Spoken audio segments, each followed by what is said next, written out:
sabar itu ada 3 tingkatan. Tingkatan pertama itu sabar menghadapi ujian. Wabasyiris sabirin, kata Allah di surat Al-Baqarah. Sampaikan berita gembira kepada orang yang sabar terhadap ujian. Nah, gimana sabar terhadap ujian? Kalau kita dapetin ujian, kita tinggal bilang innalillah wa inna ilaihi raji'un. Dan itu kita katakan tuh dengan hati yang yakin. Ini semuanya kehendak Allah. Dan pasti ada kebaikan di dalam setiap kehendak Allah. Dan siapa yang mengatakan innalillah wa inna ilaihi raji'un, berarti dia melibatkan Allah dalam musibah. Jadi kata kunci atau password untuk ngelibatin Allah dalam musibah kita, pertama bilang innalillah wa inna ilaihi raji'un. Allah pasti terlibat.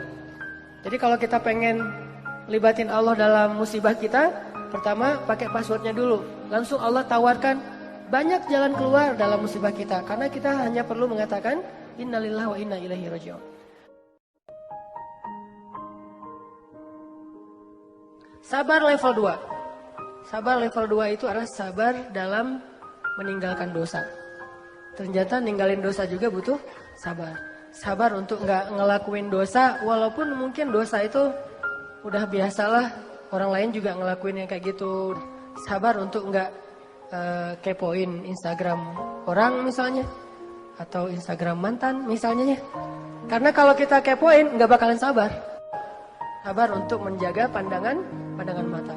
Apalagi sabar untuk ninggalin, untuk tidak jalan sama dia kalau belum halal. Itu butuh kesabaran dan itu nggak gampang. Apalagi kalau misalnya sesuatu yang benar-benar kita senengin gitu. Kayak sabar untuk ninggalin hal yang sia-sia gitu. Dan itu sabar yang lebih tinggi derajatnya daripada sabar terhadap musibah loh teman-teman.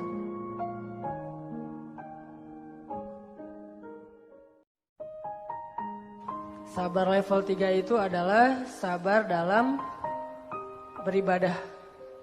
Jadi kalau level 1 itu sabar menghadapi musibah. Level 2 sabar meninggalkan dosa. Level 3 itu sabar dalam ibadah. Sholat sabar, puasa sabar, sedekah, tilawah, segala macam ibadah-ibadah sabar. Ini sabar yang paling tinggi nih. Tapi 3 sabar ini bukan pilihan teman-teman. Kalau misalnya kita, saya mah yang level 3 aja, yang sabar ibadah. Tapi kalau musibah ngeluh, kalau dosa belum bisa ninggalin, berarti belum sempurna sabarnya.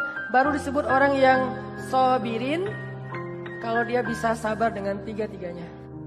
Kalau kita nggak sabar dalam ketaatan, dalam berbuat baik, bisa jadi kita kehilangan pahala berbuat baik. Hanya gara-gara tidak sabar.